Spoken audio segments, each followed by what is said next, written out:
Sometimes, the biggest mistake in a room isn't what people say, it's who they choose to ignore.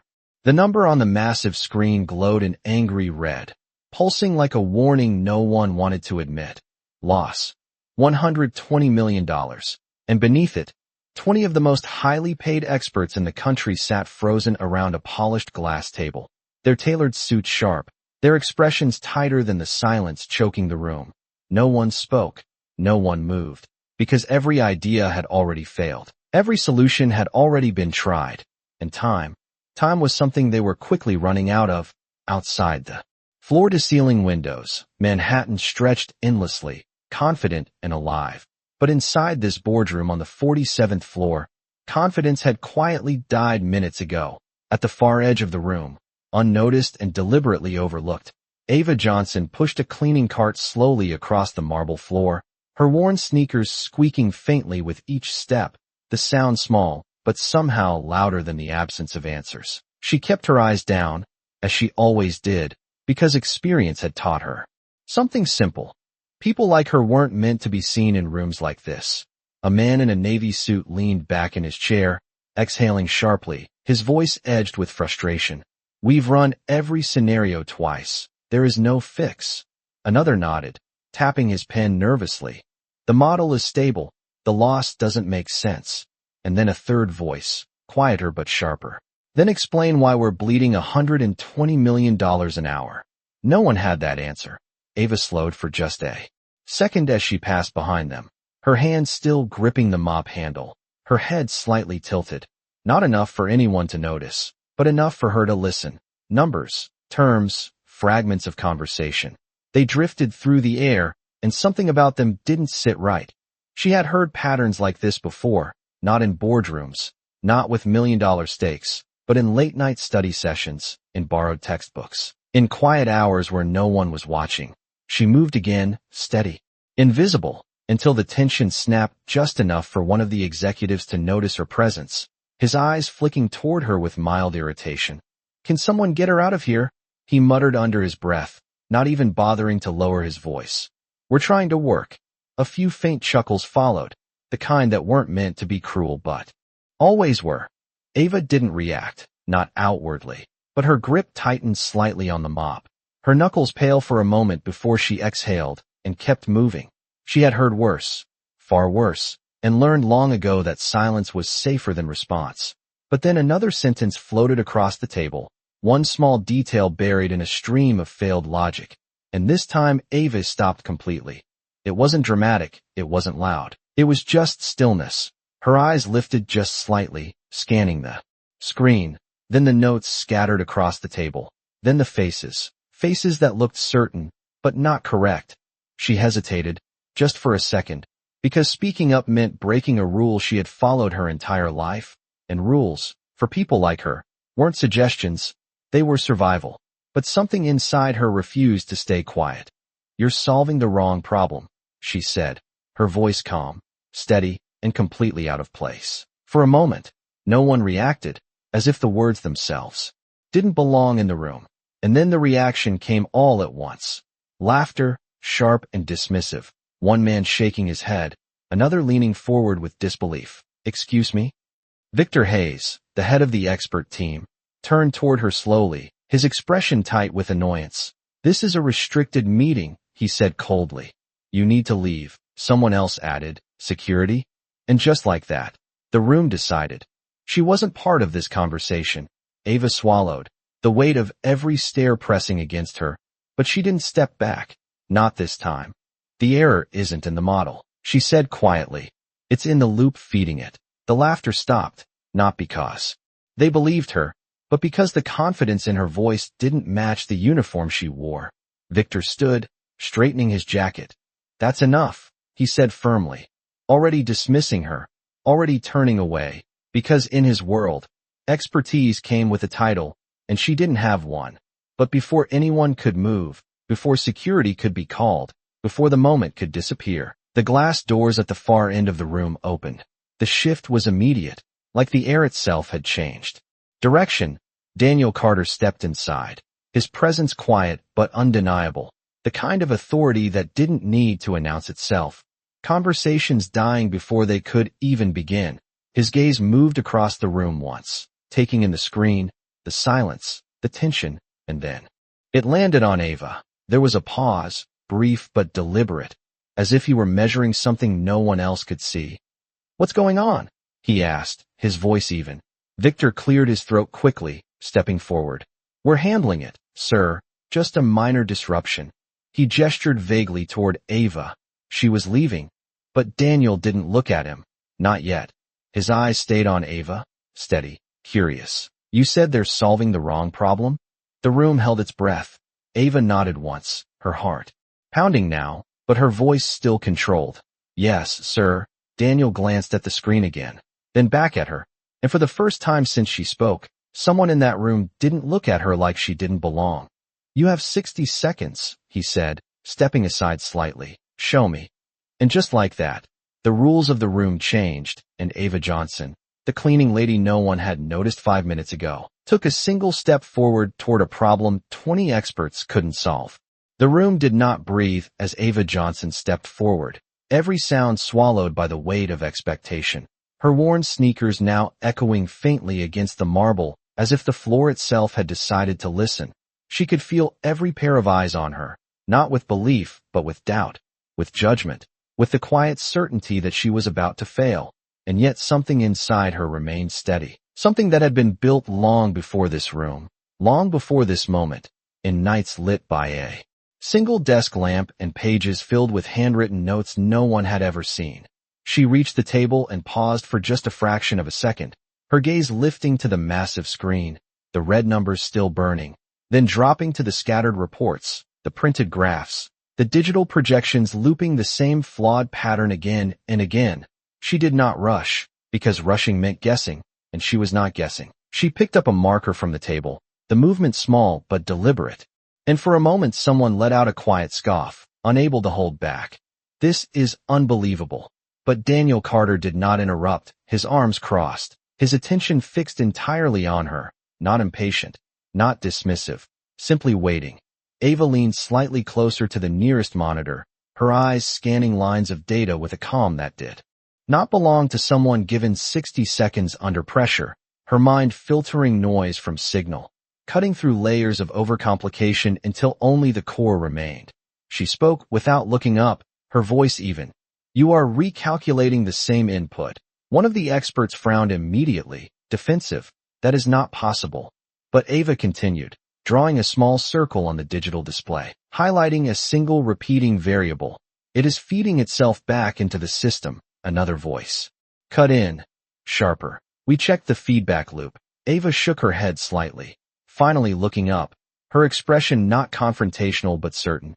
"You checked the output loop, not the source trigger." The distinction hung in the air, subtle but powerful, and for the first time, confusion replaced confidence across a few faces. Victor Hayes stepped forward again, his patience thinning. "This is not how this works." But Daniel raised a hand slightly, not even looking at him, a silent command that stopped him mid-sentence. Ava turned back to the screen, her fingers moving quickly now, navigating through layers of the system as if she had been here before, as if this world, so foreign to everyone else, made quiet sense to her. She found the line she was looking for, a single overlooked condition buried beneath complex modeling, and she pointed to it. "This should not be recursive," she said, almost to herself, then louder. "It is duplicating the loss factor every cycle." A murmur rippled through the room, not agreement, but the beginning of doubt in their own conclusions. One of the analysts leaned forward unconsciously, squinting at the screen. "Wait," he said slowly. "That parameter is not supposed to multiply." Ava nodded once, then made a single adjustment, her hand steady despite the stakes pressing in from every direction. She clicked enter. For a fraction of a second, nothing happened, and in that space, every person in the room prepared for the outcome they expected, the failure that would confirm everything they believed about her. Then the numbers shifted, the red flickered, hesitated, and then began to change. The loss figure dropped, rapidly recalculating, the system correcting itself in real time, stabilizing in a way it had refused to do for hours. Someone stood up without realizing it. Another leaned closer, disbelief written across his face. "That is not How did? The screen continued updating, the projected loss shrinking, the model finally aligning with reality instead of spiraling away from it. Silence followed. But this time it was different. Not empty, not defeated, but stunned. Ava stepped back slightly, placing the marker down as if nothing extraordinary had just happened, her hands returning to her sides, her posture calm, almost detached from the impact of what she had done. Daniel Carter's gaze moved from the screen to her, slowly, deliberately, as if recalibrating not just the system, but the room itself. Run it again, he said quietly. The analyst nearest the console obeyed immediately, his fingers moving faster now, inputting the same conditions, watching closely, and again, the system held, stable, corrected, no longer bleeding millions with each cycle. A breath was released somewhere in the room, followed by another, as if everyone had been holding it without realizing. Victor Hayes did not speak this time. His expression caught between disbelief and something harder to name. Daniel took a step forward, his voice still calm but carrying a new weight. 20 experts, he said, not loudly, but clearly enough for every person to hear. And none of you saw that. No one answered, because there was nothing to say. His attention returned to Ava, sharper now, more focused. What is your name? He asked. Ava hesitated for the first time since she stepped forward, not out of fear, but because the question itself felt unfamiliar in a room like this. Ava, she said. Then after a brief pause, Ava Johnson. Daniel studied her for a moment longer, as if trying to place something that did not fit into his expectations. And how? He continued. Did you see what they missed? The room leaned into the question without moving, every expert suddenly more interested in her answer than their own silence. Ava glanced once at the screen, then back at him, her voice quiet but clear. Because I was not looking at how it was supposed to work, she said. I was looking at what it was actually doing. The words settled into the room. Simple, undeniable, and impossible to ignore. Daniel nodded once, slowly, as if confirming something only he fully understood. And for the first time since she entered that room, Ava Johnson was no longer invisible. The silence did not break immediately. It stretched, heavy and uncomfortable, as if the room itself needed time to adjust to what had just happened. And Ava Johnson stood there with her hands at her sides, not triumphant, not expecting applause, just present, something she had not been allowed to be in this building before. The screen behind her now glowed a calm green, numbers steady, controlled, the kind of stability that 20 experts had failed to create, and yet no one rushed to congratulate her. Because recognition is not something that comes easily when it challenges everything people believe about themselves. Victor Hayes was the first to move, clearing his throat as if resetting the room back to its original hierarchy. It was a minor oversight, he said, forcing a thin smile. Anyone could have caught that given enough time. But the words landed differently now, weaker, exposed, because everyone in that room knew how long they had been trying, and how quickly she had seen what they could not. Daniel Carter did not respond right away, his gaze still fixed on Ava, studying not just what she had done, but how she carried herself after doing it. No arrogance, no demand for validation, just a quiet certainty that made the moment feel even larger. Anyone? Daniel repeated slowly, finally turning his attention to Victor, and the single word was enough to shift the weight of the room again. Victor hesitated, just for a fraction of a second, but it was enough. What I meant was, Daniel cut him off gently but firmly. You had hours, he said, his voice calm but precise. She had 60 seconds. No one spoke after that. Ava felt the tension shift again, this time toward her in a way that was different, not dismissive, but not entirely welcoming either, because respect, when it arrives suddenly, often carries discomfort with it. She glanced down briefly, instinct pulling her back toward invisibility, toward the safety of not being the center of attention. But Daniel's next question held her there. Where did you learn to see systems like that? He asked, and it was not a casual question. It was direct, intentional, as if he already understood that her answer mattered. Ava took a small breath, her eyes moving once across the room before settling back on him. I did not learn it here, she said simply, and a few quiet shifts in posture followed, subtle signs of curiosity replacing dismissal. Then where? Daniel pressed, not aggressively, but with a focus that made it clear he was not going to let the moment pass. Ava hesitated, not because she did not have an answer, but because the answer itself did not fit into the expectations of a room like this. At home, she said finally, mostly at night. A faint crease appeared between Victor's brows, confusion mixed with disbelief. At home? He repeated, unable to hide the doubt in his voice. Ava nodded once, her tone steady. Old textbooks, online lectures, anything I could find. She paused, briefly, then added, I used to study engineering. The words hung in the air, simple but heavy, and for a moment no one reacted, because the gap between who she was supposed to be and who she actually was had just widened beyond what the room could easily process. Used to? Daniel asked, his voice quieter now, not softer, but more focused. Ava's gaze dropped for a second, not out of shame, but memory. I had to stop, she said. Life got expensive. There was no bitterness in her tone, just a statement of fact, and somehow that made it land harder. One of the analysts shifted uncomfortably in his seat. Another looked down at his notes, as if avoiding the reflection that came with her words. Daniel nodded slowly, absorbing not just the information, but the implication behind it. And when he spoke again, his voice carried something new, not just authority, but respect. And you kept learning anyway. Ava met his gaze again. I kept paying attention, she replied, and the simplicity of it cut through the room more sharply than any technical explanation could have. Victor let out a short breath, trying to regain control of the narrative. This is all very impressive, he said, the pause before the last word revealing more than the word itself. But we still need to focus on the broader issue. He gestured vaguely toward the screen, attempting to pull the conversation back into familiar territory, back into a space where he held authority. Daniel did not move, did not shift his stance, but something in his expression made it clear that the room was no longer operating under the same rules. We are focused, he said, his voice even.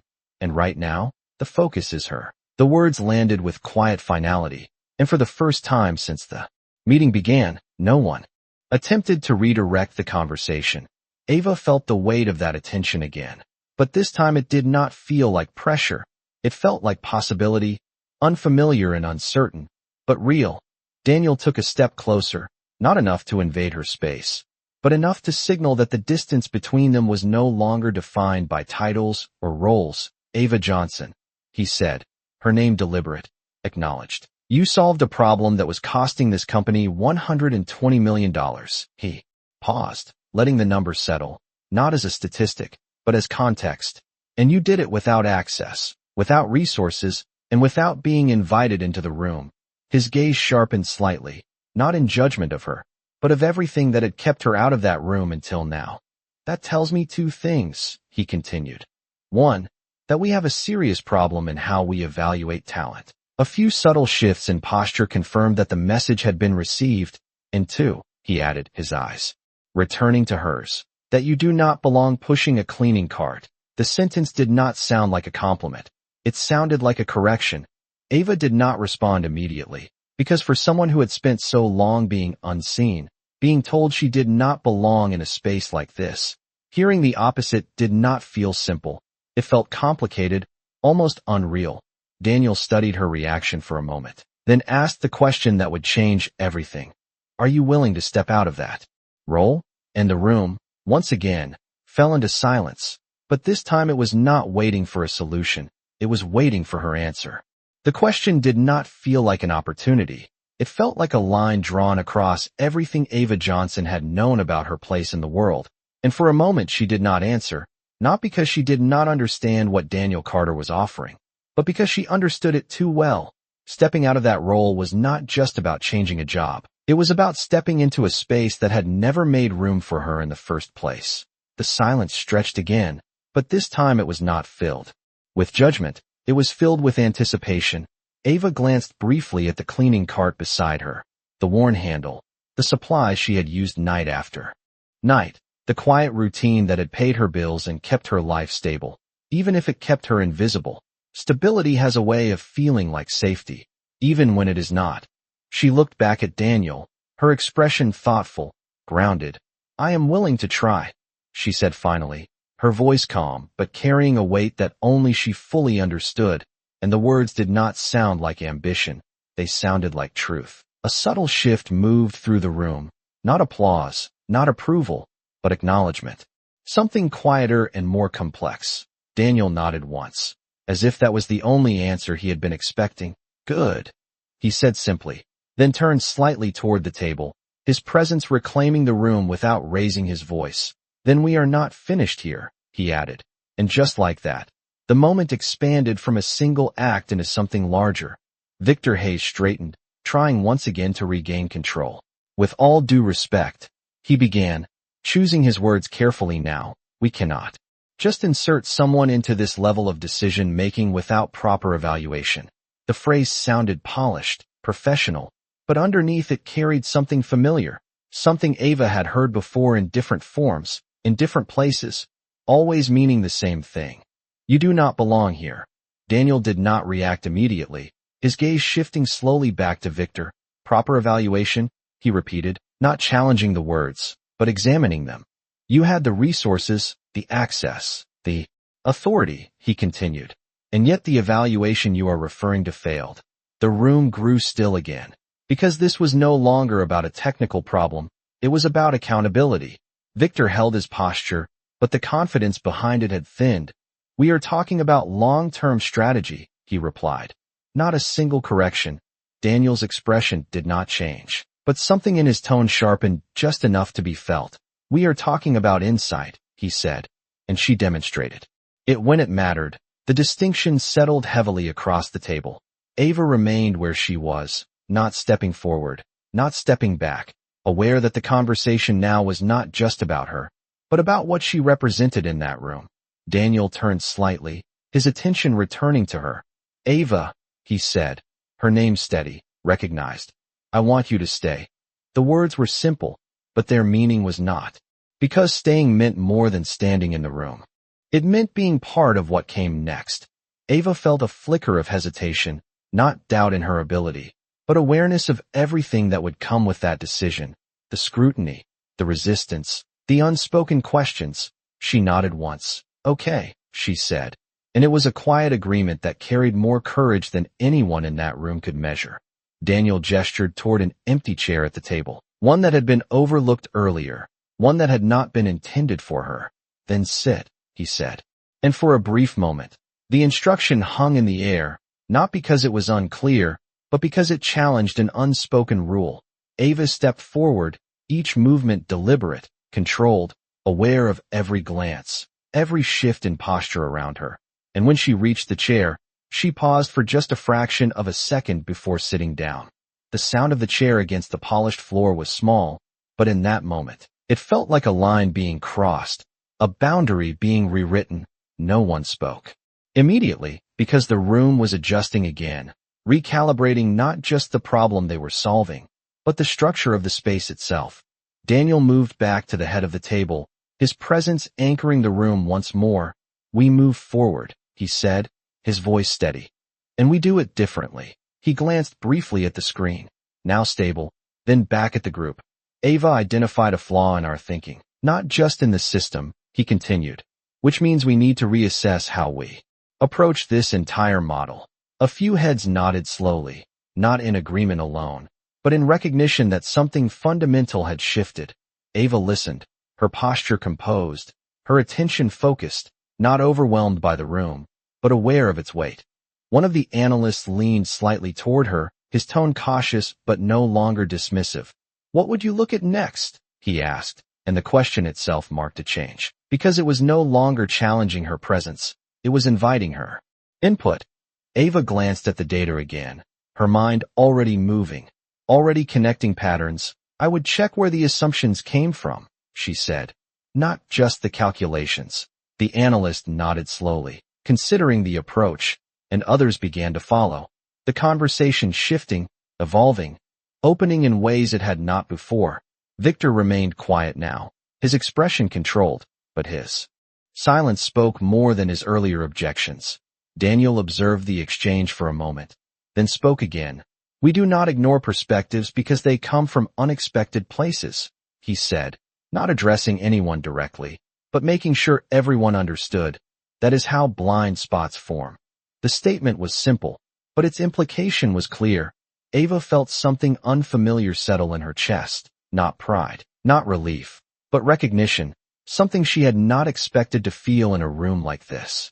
The meeting continued, the discussion moving forward, but the dynamic had changed, not completely, not instantly, but enough to be felt. And as Ava Johnson sat at that table, no longer invisible, no longer dismissed, the question Daniel had asked earlier lingered quietly in the air, not just for her, but for everyone in that room. What happens when the person you overlooked becomes the one you need to listen to? The meeting did not return to what it had been before, because once a room changes the way it sees someone, even slightly, it cannot fully go back, and Ava Johnson felt that shift in the smallest details, in the way people glanced at her before speaking, in the pauses that came before they responded, in the careful tone that replaced the earlier dismissal. The conversation moved forward, more structured now, more cautious, as if everyone had become aware of how easily certainty could be wrong. And Ava listened closely, not trying to dominate, not trying to prove anything further, but simply observing, the same way she always had, except now she was allowed to speak when she saw something others did not. Daniel Carter remained at the head of the table, but his attention moved differently now, no longer confined to the voices that had always filled the room. Instead, he watched how Ava processed information, how she did not rush to speak, how she waited until the pattern made sense, before she said anything at all. If the assumptions are wrong, one analyst began, his tone more thoughtful than before, then we need to trace them back to the original model inputs. Ava nodded slightly, her eyes already moving across the data. Not just the inputs, she added, her voice calm but clear. The context they were built in. The analyst frowned, not dismissive, but curious. What do you mean? Ava leaned forward just enough to point at a section of the projection. This was designed for a stable market, she explained. But the variables changed, and the model did not. A quiet realization passed through the room, subtle but real, because it was not a complicated idea. It was simply something no one had thought to question. Daniel's gaze sharpened slightly. So we are solving yesterday's problem, he said, more as a statement than a question. Ava met his eyes briefly. Yes, she replied, and expecting it to behave like today. The simplicity of the answer landed heavily, not because it was difficult to understand, but because it revealed how easily expertise could become blind when it stopped adapting. Victor Hayes remained silent for most of the exchange, his posture controlled, his expression neutral, but his presence carried a tension that had not been there before, because authority, once challenged, does not disappear quietly. It waits. It recalculates. We can rebuild the model, Victor said finally, his tone measured, reclaiming a sense of control. But that will take time. Ava glanced at the timeline displayed on the screen, then back at him. Then we do not rebuild all of it, she said, her voice steady. We adjust the part that is failing. Victor's jaw tightened slightly, not in anger, but in resistance. It is not that simple, he replied. Ava did not argue, did not raise her voice. She simply pointed again. It is not simple, she agreed, but it is clear. And for a moment, that distinction sat between them, one rooted in complexity, the other in clarity. Daniel watched the exchange carefully, then spoke. We prioritize clarity, he said, not as a suggestion, but as a direction. And just like that, the approach shifted again, away from over-engineering, toward precision. Ava felt the rhythm of the room change, not fully aligned yet, but moving, adjusting, learning, and for the first time, she was not on the outside of that process, she was part of it. The discussion continued, more collaborative now, ideas building instead of colliding, and Ava contributed when she saw gaps, not filling space, but filling blind spots, the way she always had, just never in a place where it mattered this much. Time passed differently now, measured not in frustration, but in progress, and as the system began to stabilize further, the urgency that had once driven the room started to settle into something more controlled. Daniel glanced at the updated projections, then back at the group. We are no longer losing ground, he said, his tone steady. Which means we have time to do this right. A few nods followed, not automatic, but considered. Ava leaned back slightly, her mind still active, still scanning, because solving one problem does not mean the system is perfect. It just means it is no longer breaking. She noticed a smaller inconsistency, not critical, not urgent, but present, and she made a note of it mentally. The habit of someone who had learned to pay attention without being asked. The meeting began to wind down, not abruptly, but gradually, as the immediate crisis gave way to a plan, and Daniel looked around the table one last time, his expression composed. "We reconvene tomorrow with updated models," he said. Then after a brief pause, "And I expect them to reflect what we learned today." His gaze moved briefly to Ava, not isolating her, but acknowledging her, and that acknowledgement carried more weight than any formal introduction could have. Chairs shifted, papers gathered, conversations resumed in quieter tones, and as people stood, the distance between Ava and the rest of the room felt different, not erased, but changed. One of the analysts approached her hesitantly, his tone respectful. "That was impressive," he said, not quite sure how to phrase it. Ava gave a small nod. "Thank you," she replied, her response simple, because she was not there to collect praise. She was there because she had seen something and acted on it. Victor passed by without speaking, his expression unreadable, but his silence carried its own message, one that Ava recognized without needing to interpret it fully. Daniel remained where he was for a moment longer, watching as the room cleared. Then he turned to Ava again, his voice quieter now, no longer addressing the room, but her directly. "This does not end here," he said, and it was not a warning, it was a recognition of what had just begun. Ava met his gaze, steady, aware that stepping into this space had changed more than just her position for the day. It had changed the direction of something much larger, something that would not be as simple as solving a problem in 60 seconds. And as she stood there, no longer holding the cleaning cart, no longer moving quietly through the background, Ava Johnson understood that being seen was not the end of the story. It was the beginning of a different kind of challenge, one that would test not just her ability, but her place in a world that had never expected her to belong.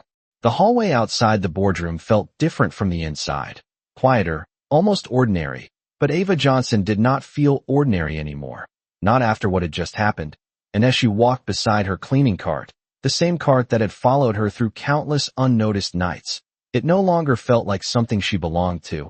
It felt like something she was about to leave behind. The polished floors reflected the overhead lights in long, clean lines, and for the first time, Ava noticed how still everything felt when she was not rushing to stay invisible. She reached for the handle of the cart out of habit, her fingers resting on it for a moment before she paused, as if deciding whether to keep holding on or let go. "You are still here." Daniel Carter's voice came from behind her, calm, measured, and she turned slightly, surprised but not startled, because his presence carried a steadiness that did not need to announce itself. "I was not sure if I should go," Ava admitted, her voice quiet but honest, and Daniel stepped closer, not too close, just enough to make the conversation feel direct. "That depends," he said, "on whether you think this was a one-time moment or the beginning of something." The question was simple, but it reached deeper than anything he had asked in the boardroom. Ava looked down briefly, then back up, her expression thoughtful. "I do not think problems like that happen only once," she replied, and there was something in her tone that suggested she already knew the answer to his question. Daniel nodded slightly, as if confirming something he had already suspected. "Good," he said, "because neither do opportunities." He glanced at the cart for a brief second, then back at her. "You can leave that," he added, and the words landed softly, but their meaning was unmistakable. Ava hesitated, her hand still resting on the handle, because letting go of something familiar is never as simple as it sounds, even when what waits ahead is better. "I have another shift tonight," she said, not as an excuse, but as a fact, a reminder of the life she still had to return to. Daniel's expression did not change, but his voice carried a quiet certainty. "You will not be working that shift," he said, not as a command, but as a decision already made. "You will be back here tomorrow morning." Ava blinked slightly, processing the shift in her reality. "In what role?" she asked, and for the first time since they had spoken, there was a hint of uncertainty in her voice, not doubt, but unfamiliarity. Daniel considered the question for a moment, then answered simply, "As someone we need." The answer did not come with a title, did not come with conditions, and somehow that made it feel more real. Ava nodded slowly, absorbing the weight of that statement. Because being needed was different from being allowed. It meant responsibility, expectation, visibility. "I understand," she said, and her voice steadied as she spoke, as if she were stepping into that understanding in real time. A few employees passed by in the distance, their conversations low, unaware of the shift taking place just a few feet away. And for a moment, the world outside the boardroom continued as if nothing had changed, but Ava knew better. Daniel reached into his jacket pocket and pulled out a small card, handing it to her without ceremony. "Come to this office at 8 o'clock, he said. "We will start there." Ava took the card carefully, glancing at the name embossed on it, not because she did not know who he was, but because holding it made everything feel more concrete.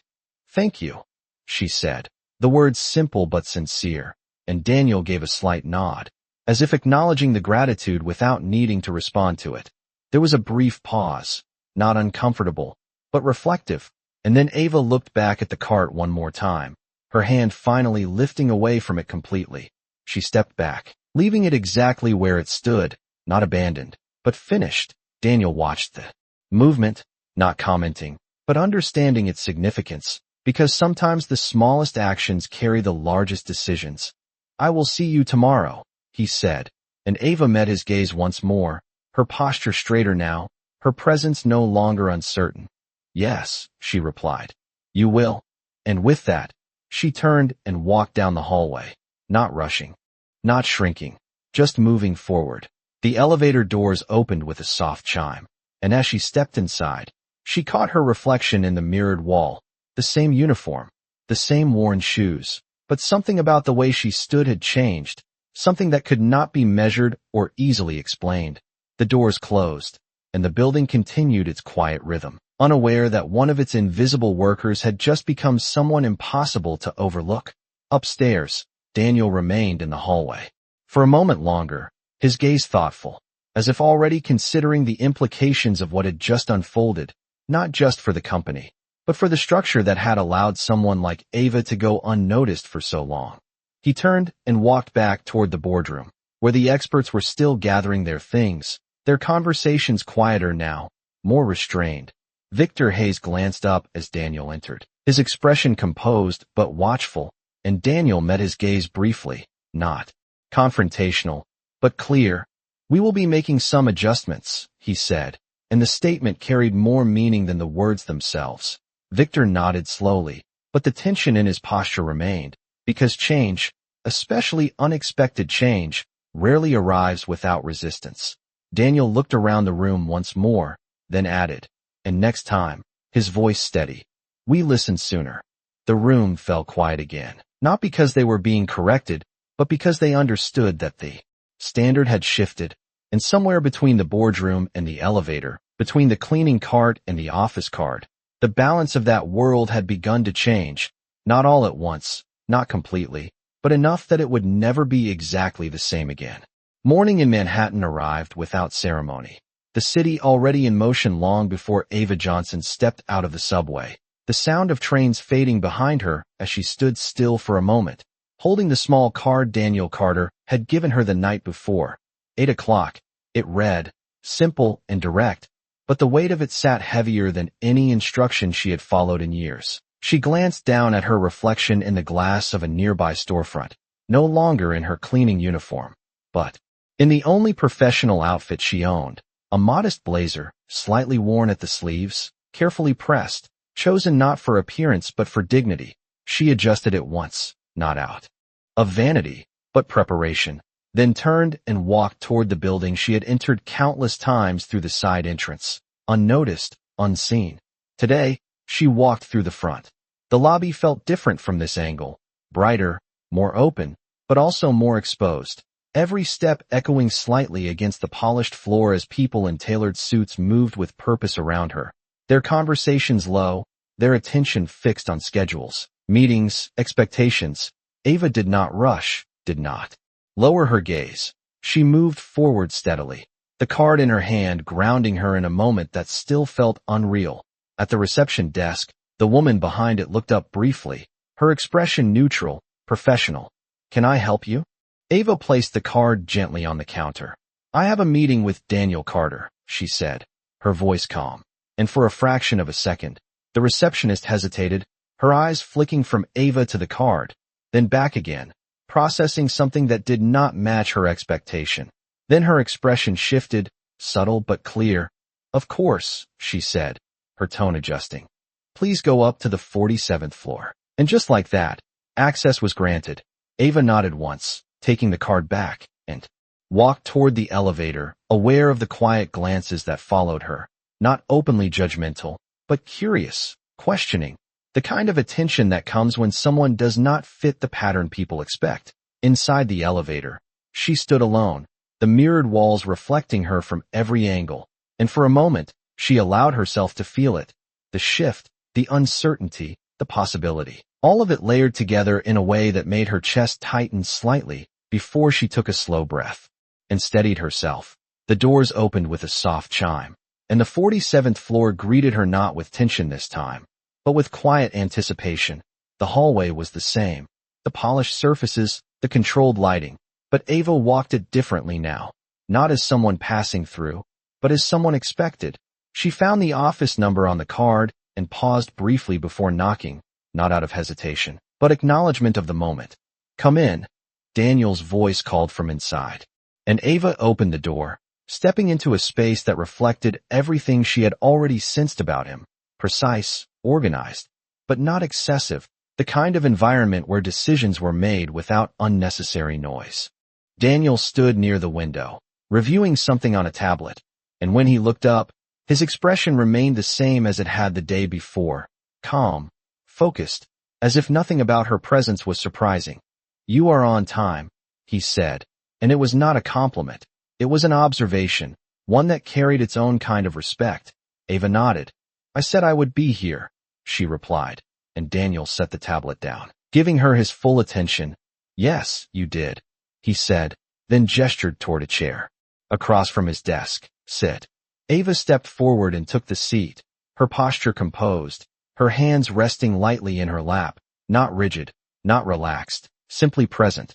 Daniel remained standing for a moment, studying her, not in a way that felt intrusive, but intentional, as if he were still learning something that could not be measured on paper. "Do you know why I asked you to come back?" he asked, and Ava considered the question for a second, not rushing to answer. "Because I solved a problem," she said, her tone steady. "And you want to know if it was luck?" Daniel's expression shifted slightly, not into a smile, but into something closer to acknowledgement. "No," he said. "I want to know if it was repeatable." The distinction was immediate, clear, and Ava understood it fully. "It is," she replied, without hesitation, and the certainty in her voice did not come from confidence alone. It came from experience, from years of seeing patterns others overlooked. Daniel nodded once, then moved behind his desk, picking up a folder and sliding it across to her. "Then let us test that," he said. Ava opened the folder, her eyes scanning the contents quickly. Data sets, projections, variables, a different problem, but structured in a familiar way.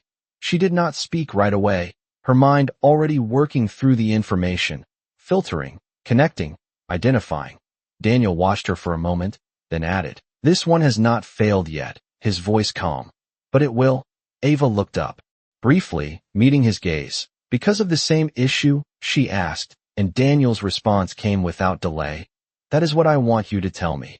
Ava nodded slowly, her attention returning to the pages in front of her, and as she began to analyze the problem, the room settled into a quiet rhythm, not of pressure, but of purpose. Outside the office, the company moved as it always had, meetings, calls, decisions, unaware that inside this room, something was being redefined, not just in terms of data or strategy, but in terms of who was allowed to see what others missed. And as Ava Johnson leaned over the folder, her focus sharp, her presence undeniable, one truth became clearer with every passing second. This was no longer about proving she belonged. It was about showing what happened when she did. Ava Johnson did not rush through the folder. She read it the way she always had, carefully, deliberately, not just looking for what stood out, but for what did not belong. The numbers were clean, the projection structured, the kind of model that would pass every standard review without raising concern, and yet something about it felt familiar in the same quiet way the previous problem had, not broken yet, but moving toward it. Daniel Carter remained silent across the desk, watching not just what she looked at, but how long she stayed with each section, how she did not skip ahead, how she did not assume. Minutes passed without a word, the kind of silence that would have made most people uncomfortable. But Ava did not fill it. She let it work. Finally, she lifted her gaze slightly, not fully looking up, just enough to confirm what she had begun to see. The structure is correct, she said slowly, but the assumptions are not stable. Daniel did not interrupt, did not question. He simply listened. Explain, he said, and Ava turned one of the pages toward him, pointing to a specific line of input variables. These are based on last quarter behavior, she continued. But the system is reacting to current volatility. She paused briefly, choosing her words with care. It has not failed yet because the error is still small. Daniel's expression remained steady, but his attention sharpened. And when it grows? He asked. Ava met his gaze fully now. It will not correct itself, she said.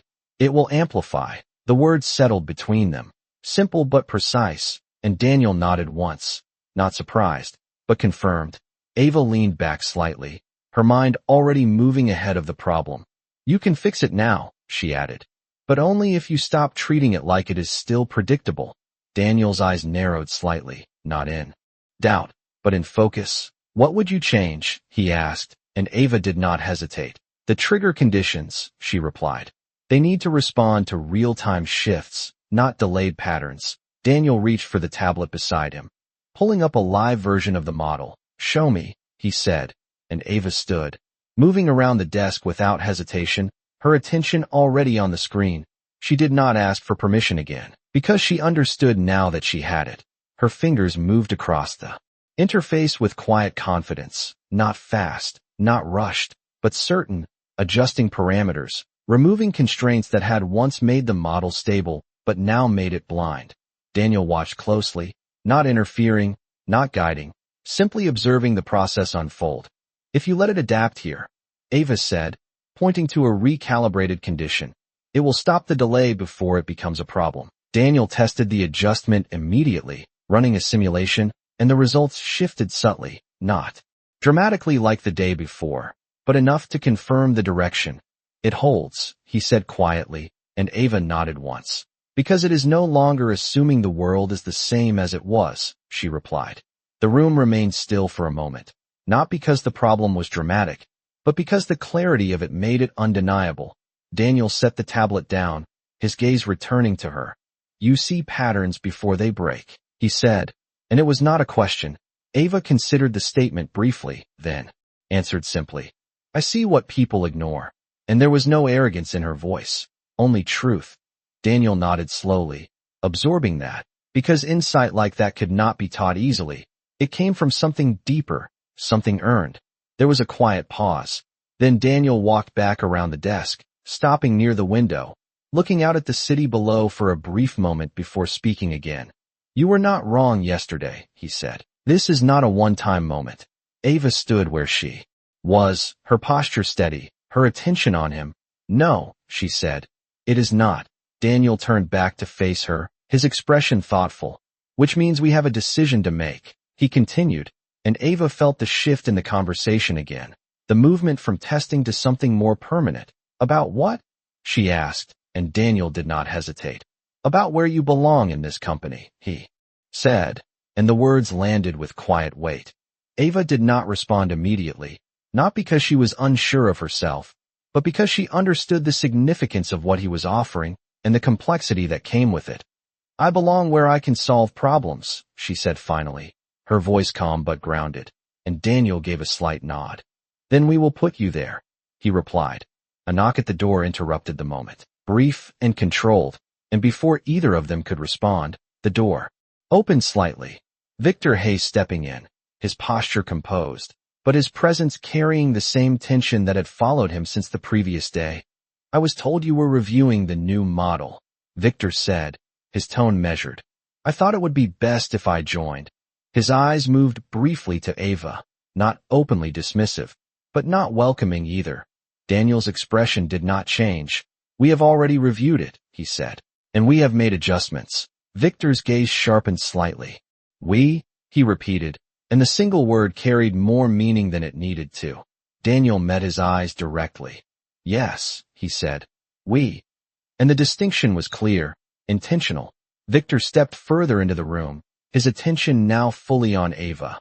With all due respect, he said, this process requires experience. Ava did not react defensively, did not shift her posture. She simply met his gaze, steady. It requires attention, she replied, and the simplicity of her answer cut through the implication behind his words. The room fell quiet again, not with tension, but with recognition, because the difference between experience and attention had just been made clear. Daniel watched the exchange for a moment, then spoke, his voice calm but decisive. We are moving forward with this approach, he said, and there was no room for interpretation in his tone.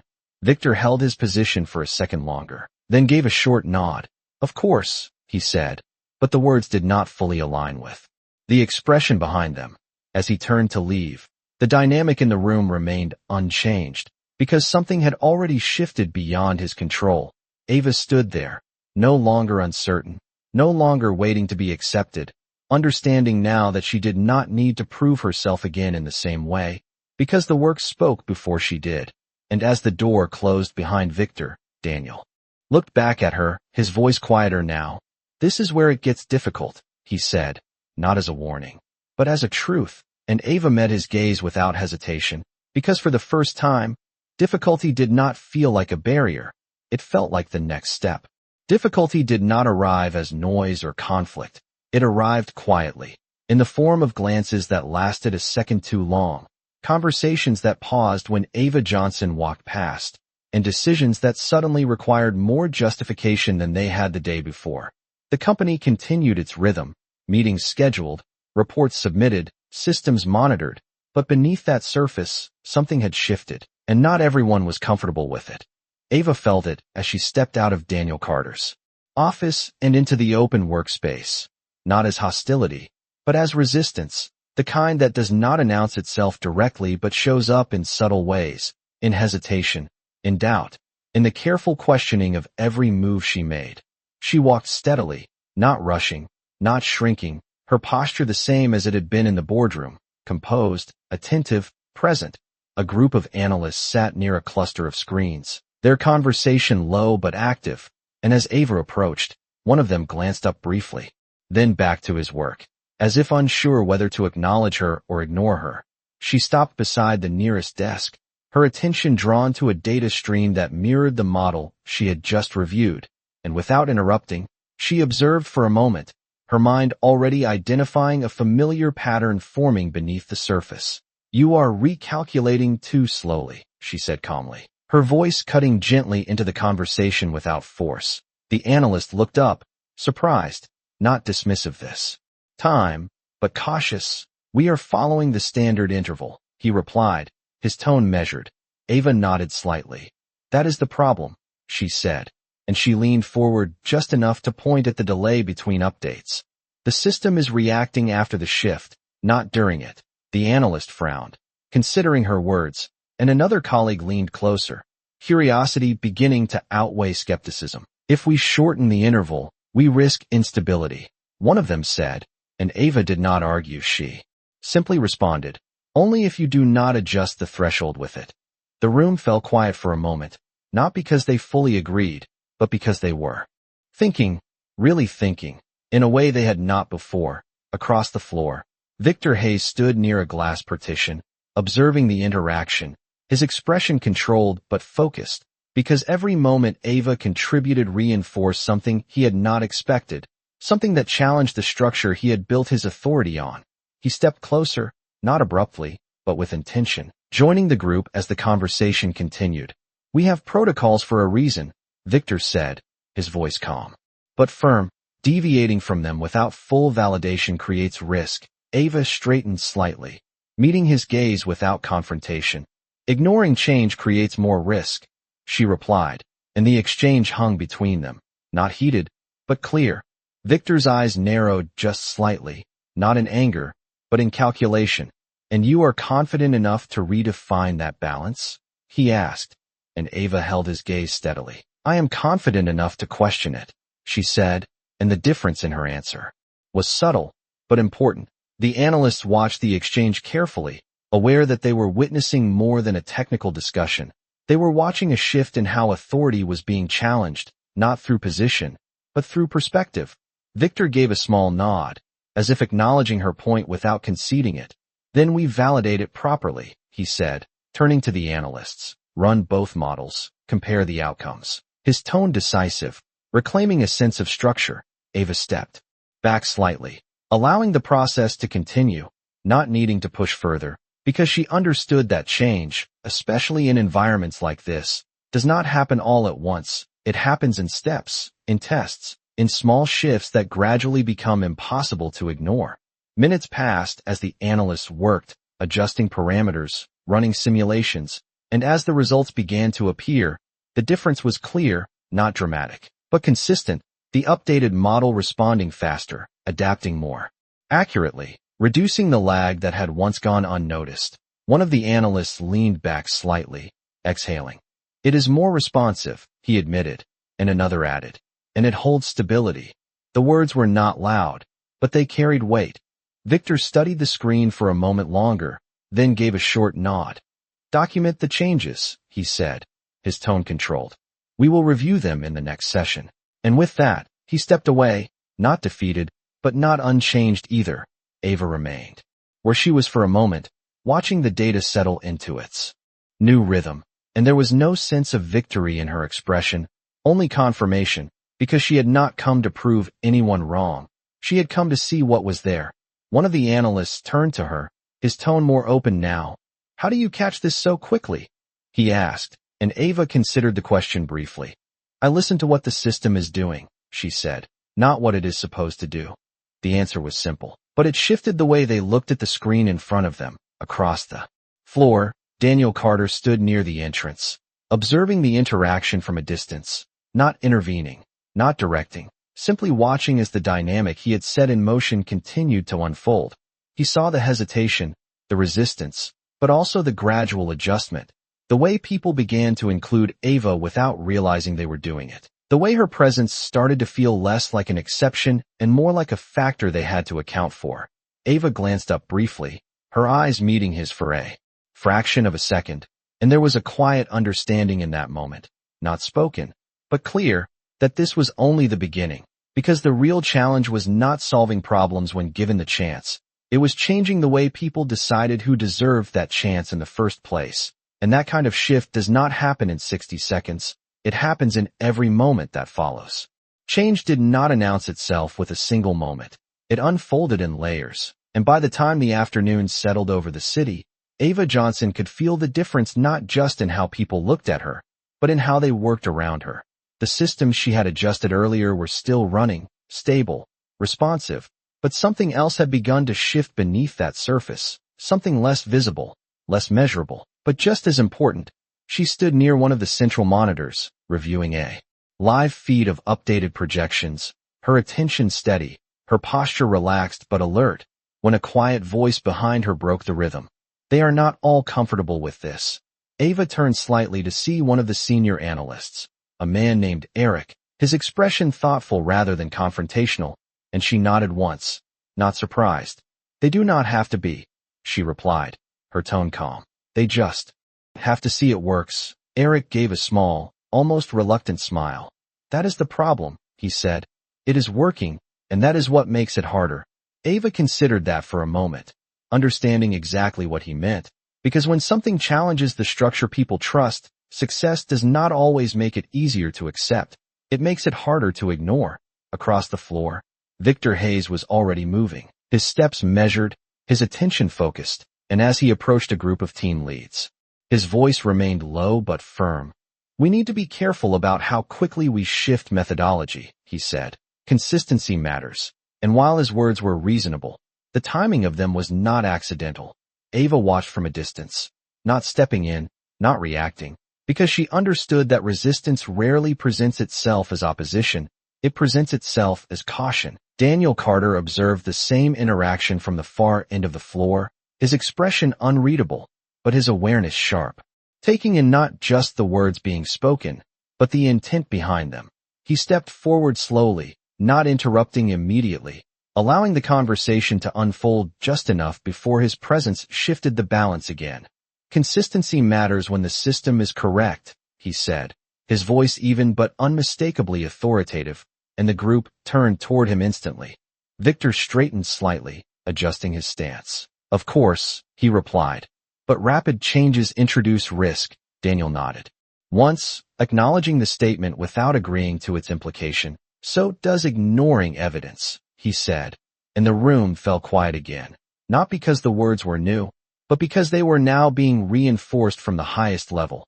Ava remained where she was, not stepping into the conversation, not needing to, because the work itself was now part of the discussion, not just her presence. One of the team leads spoke carefully. The updated model is outperforming the previous one, he said, glancing briefly at the data, then back at Victor. But we still need to understand why we missed it in the first place. The question shifted the focus again, away from whether the change was valid, and toward how the failure had been allowed to happen. Daniel's gaze moved across the group. That is the question we should have asked first, he said, and his tone carried no accusation, but it carried responsibility. Ava stepped forward slightly now, not to take control, but to contribute. You missed it because you trusted the model more than the behavior, she said, her voice calm, and the clarity of her statement cut through the complexity of the discussion. A few heads turned toward her, not dismissive, not skeptical, but attentive, because the pattern she described had already proven itself. Victor exhaled slowly, his posture still composed, but the tension behind it more visible now. Models exist for a reason, he said, and Ava nodded. So does change, she replied, and again. The exchange remained measured, but meaningful. Daniel watched the interaction for a moment longer, then spoke, his voice steady. We are not replacing expertise, he said. We are refining it. And the distinction mattered, because it reframed the shift not as a loss of authority, but as an evolution of it. The group began to adjust again, not fully aligned, not entirely comfortable, but moving, and that movement was enough. Ava returned her attention to the monitor, the data continuing to flow, the system continuing to adapt, and for a moment, everything felt balanced, not perfect, but progressing. Then a new alert appeared, small, not urgent, but different, a deviation in a secondary system that had not been part of the original model. Ava's eyes narrowed slightly as she focused on it, recognizing the pattern before it fully formed, and without raising her voice, she spoke. This one is starting the same way. The nearest analyst leaned in, following her line of sight. It is not critical yet, he said, and Ava shook her head slightly. It will be, she replied, and there was no urgency in her tone, only certainty. Daniel stepped closer, his attention shifting immediately to the new data. Then we address it now, he said, and the decision was immediate, not debated, not delayed. The team moved quickly, adjusting, analyzing, applying what they had already learned, and this time, the response was faster, more coordinated, not because the problem was easier, but because the approach had changed. Ava guided where necessary, not leading, not commanding, but directing attention to what mattered, and as the system corrected before the issue could escalate, the room settled again, this time with a different kind of confidence, one built not on assumption, but on awareness. Victor observed the process closely, his expression thoughtful now, less resistant, more analytical, because even he could not ignore the consistency of the results. Daniel looked at the stabilized system, then at Ava, and there was no need for acknowledgement, no need for reinforcement, because the pattern had already spoken for itself. And as the floor returned to its steady rhythm, one truth became increasingly clear. The challenge was no longer whether Ava Johnson could solve problems. It was whether the system around her could adapt fast enough to keep up with her ability to see them before they happened. Recognition does not always arrive as acceptance. Sometimes it arrives as a test, and by the time the late afternoon light stretched across the office floor, Ava Johnson could feel that the questions around her had changed, not from doubt of her results, but from doubt of her place. The systems were holding, the adjustments were working, and yet the attention on her had grown sharper, more deliberate, as if the room was no longer asking whether she could do the work, but whether she should be the one doing it. She stood near the central display again, reviewing a stabilized projection, when a new voice joined from behind, firm, controlled, and carrying a weight that had not been present before. We need to formalize this. Ava turned slightly to see a senior executive she had not met yet, a woman named Claire Donovan, head of operations, her posture precise, her presence commanding in a different way than Victor's, less resistant, more structured. Formalize what? Ava asked calmly, and Claire stepped closer, her gaze direct but not dismissive. Your involvement, she said. Right now. Everything you are doing exists outside the system. Ava considered that for a moment, understanding the implication immediately. And that is a problem. Claire nodded once. It becomes one, she replied, if it is not defined. Daniel Carter stepped into the conversation from the side, his timing deliberate. Then define it, he said simply, and Claire glanced at him, briefly before returning her attention to Ava. That is what we are here to do, she said. A few members of the team gathered nearby, not crowding, but listening, because this was no longer just about performance. It was about position. Claire continued, her tone measured. You have demonstrated capability, she said. That is not in question. But this company runs on structure, roles, accountability. Ava nodded slightly. I understand that, she replied, and she did, because structure had always been something she existed beneath, never within. Then we need to determine where you fit, Claire said, and the phrasing was careful, professional, but it carried a familiar undertone, one that Ava recognized immediately, the idea that belonging required approval. Ava did not react defensively. She simply asked, what does that change? Claire held her gaze steadily. It changes how your decisions are trusted, she answered, and the honesty in her response shifted the tone of the conversation, because it removed the pretense. Daniel watched closely, allowing the exchange to unfold, because this was not a moment he needed to control, it was one he needed to understand. Ava took a small breath, her voice remaining even. The system did not ask for my title when it failed, she said, and it did not ask for it when it was fixed. A quiet ripple moved through the group, not disagreement, but recognition. Claire did not dismiss the statement. Instead, she nodded slightly. That is true, she said. But people are not systems, and the distinction mattered. Ava considered that, then responded, then people need to learn faster. And there was no challenge in her tone, only clarity. The silence that followed was not tense, it was thoughtful, because the conversation had moved beyond roles into something more fundamental. Victor Hayes stood a few steps away, observing again, but this time his expression was less guarded, more analytical, as if he was recalibrating his own position within the shifting structure. Claire turned slightly toward Daniel.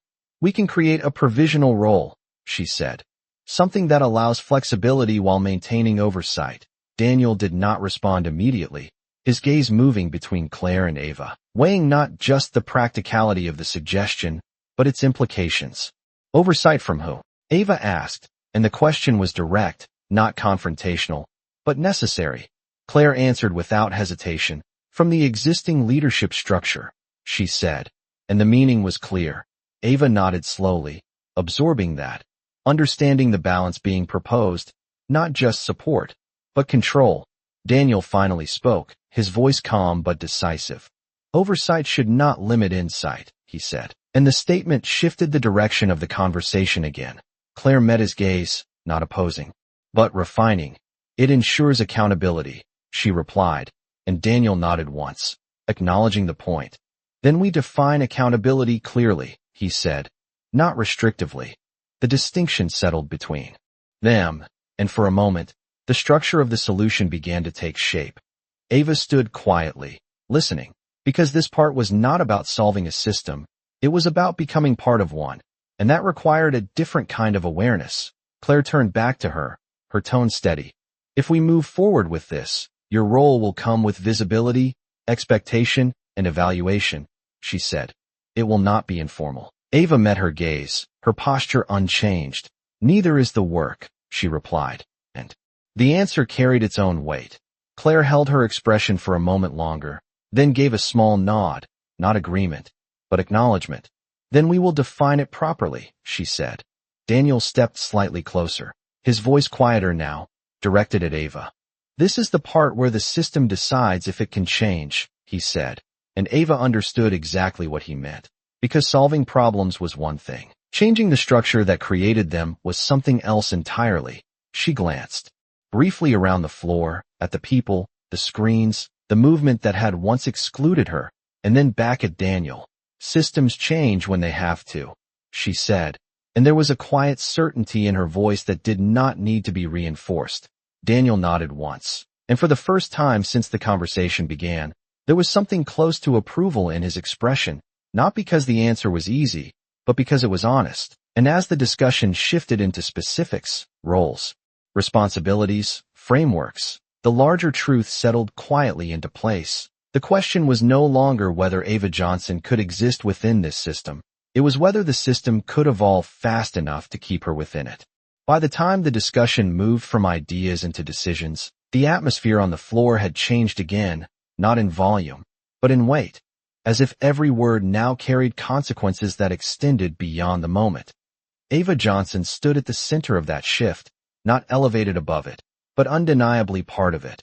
And as Claire Donovan began outlining the structure of a formal role, the conversation no longer circled around whether Ava belonged, but how the system would adapt to her presence without breaking its own rules. We will create a strategic analysis position, Claire said, her tone precise, each word measured, one that reports directly to executive oversight while remaining integrated with the technical teams. The phrasing was deliberate, designed to balance flexibility with control, and Ava listened carefully, not reacting immediately, because she understood that titles could define access, but they could also define limits. This role will require documentation of every adjustment, Claire continued, clear communication with department leads, and alignment with existing protocols. Ava nodded slightly, not in agreement, but in acknowledgement. And if the protocols are wrong, she asked, her voice calm, and the question did not disrupt the structure, it tested it. Claire paused briefly, considering, then answered honestly. Then they will need to be updated. And the response, simple as it was, carried more openness than Ava had expected. Daniel Carter observed the exchange, his presence steady, allowing the structure to form without forcing it, because real change, he understood, had to be built, not imposed. Titles do not create value, Ava said after a moment, her gaze moving between Claire and Daniel. They recognize it. And the statement settled into the room, not as resistance, but as clarity. Claire met her gaze, her expression composed. And recognition requires definition, she replied. And the two perspectives did not cancel each other. They aligned, forming a space where both could exist. Victor Hayes stepped closer again, his posture more controlled than before, his voice measured. If this role is created, he said, it must be evaluated under the same standards as any other. Ava turned toward him, her expression steady. Then it should be judged by the same results, she replied, and the balance of the conversation held, not tipping into conflict, but maintaining a tension that forced precision. Daniel nodded once. It will be, he said, and the finality in his tone left no room for interpretation. The group began to shift into action, outlining responsibilities, defining reporting lines, structuring what had previously been undefined. And as the framework took shape, Ava felt the difference between being invited into a room and being built into it. The distinction was subtle, but important, because one could be temporary, while the other required permanence.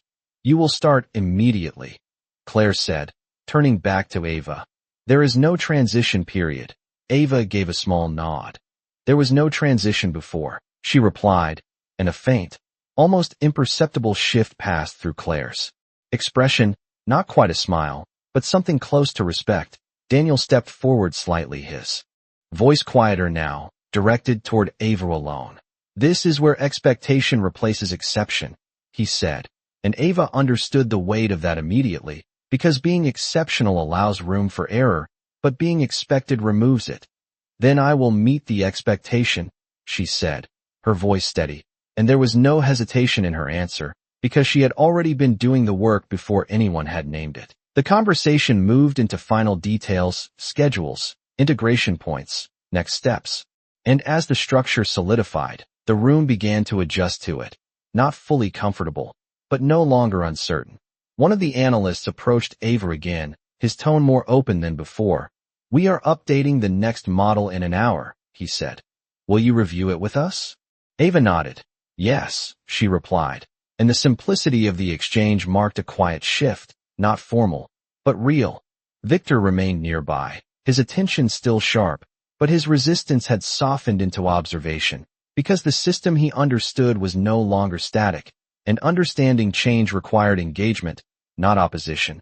Daniel looked around the floor one last time, taking in the movement, the conversations, the adjustments already beginning to take hold, and there was a sense, not of completion, but of direction. He turned back to Ava. You have already changed how this place works, he said, his tone even, not exaggerated, not overstated. Now we see if it holds. Ava met his gaze, her posture steady. It will, she said, and the certainty in her voice did not come from confidence alone. It came from the patterns she had already seen, the ones that did not depend on titles or systems, but on attention and truth. As the group dispersed, returning to their work with a new framework in place, Ava remained for a moment, taking in the space around her. The same floor she had once walked unnoticed, now filled with conversations she was part of. The change was not loud, it was not dramatic, but it was real, and it was ongoing. And as she turned to join the next session, stepping fully into the role that had been defined around her, one thing became clear. This was not the end of a moment. It was the beginning of a standard, one that would test not just her ability to see what others missed, but the system's ability to finally see her. The next morning did not feel like a continuation. It felt like a confirmation. And as Ava Johnson stepped onto the 47th floor again, the rhythm of the space had already adjusted to her presence in ways that were subtle but undeniable. Conversations did not stop when she walked by. They included her. Questions were no longer cautious. They were direct. And the systems she had helped reshape were no longer treated as temporary fixes. They had become the new baseline. She moved through the floor with the same steady pace she had always carried, but now it was matched by the environment around her, no longer resisting, no longer questioning every step, but adapting. At the central workspace, the team was already gathered, reviewing overnight data, and as Ava approached, Eric looked up and gave a small nod, not formal, not exaggerated, just recognition. We ran the extended models, he said, turning the screen slightly toward her. Your adjustments held through every scenario. Ava studied the data, her eyes moving quickly but precisely, and after a moment, she nodded once. Because they were built to change, she replied, and the statement was no longer new. It was understood. Across the floor, Claire Donovan reviewed reports with a small group of managers, her tone as structured as ever, but her focus sharper now, incorporating variables that had not been part of her process before. And when she glanced toward Ava, there was no hesitation, no evaluation, just acknowledgement of a factor that had become integral. Victor Hayes stood near the far end of the room, his attention on a separate set of projections. But his posture no longer carried the same resistance. It carried something closer to adaptation, the recognition that maintaining authority now required evolution, not control. Daniel Carter stepped out of his office, his presence shifting the energy of the room without effort. And as his gaze moved across the floor, it settled briefly on Ava, not to single her out, but to confirm what he already knew, that the system had begun to adjust. Status, he said, his voice steady, and Eric responded immediately. All models stable, adaptive triggers active, no lag detected. Daniel nodded once, then looked to Ava, not as an exception, but as part of the process. Anything we are missing?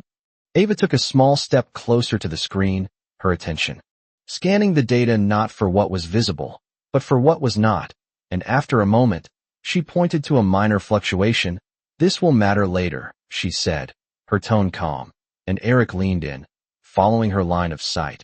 It is within tolerance, he replied, and Ava nodded. For now, she said, and there was no urgency, just awareness. Daniel observed the exchange, then gave a short nod. Track it, he said, and the instruction was immediate, not debated, because the pattern had already proven itself. The team moved accordingly, adjusting, monitoring, integrating the insight without hesitation, and in that moment, the shift was complete, not because everything was perfect, but because the process itself had changed. Ava stepped back slightly, her role no longer defined by entry, but by contribution, and as she looked around the room, she saw something that had not been there before, not just acceptance, but reliance. Claire approached her a few moments later, her expression composed, but her tone carrying a quiet respect. We have incorporated your methodology into the standard review process, she said. It will be part of every model moving forward. Ava met her gaze, her posture steady. Then it is not mine anymore, she replied, and Claire gave a small nod, understanding the implication. That is the point, she said.